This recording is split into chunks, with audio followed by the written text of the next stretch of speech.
Hi everyone, this is Adam Elstein. I'm recording a quick video on preference setup for working in Camera Raw via Adobe Bridge and Adobe Photoshop. These are just a few settings that you'll want to have clear so that we're all on the same page. First of all, let's start with Adobe Bridge. Come up to Bridge, drop down to, first of all, let's go to Camera Raw Preferences. And we'll come down, we'll accept most of the defaults.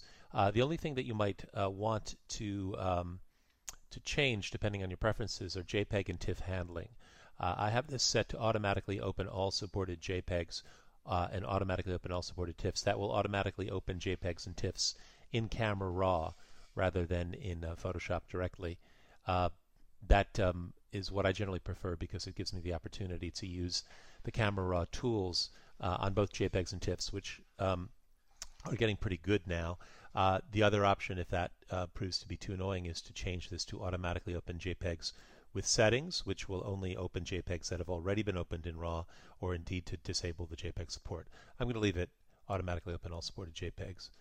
Also, I'm going to come up to Bridge, come to Preferences, and the only thing that's important in the general preferences to come down under Behavior, there's a field which says double-click Edits Camera Raw Settings in Bridge.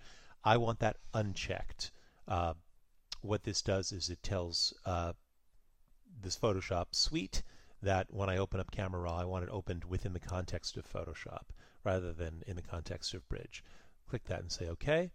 Now let's go quickly to Photoshop, and we'll update our settings there as well. So come down to Preferences.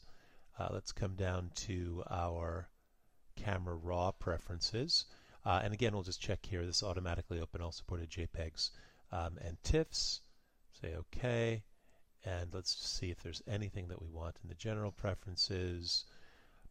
Probably not. I think we're OK. So we'll say all right. And we are done.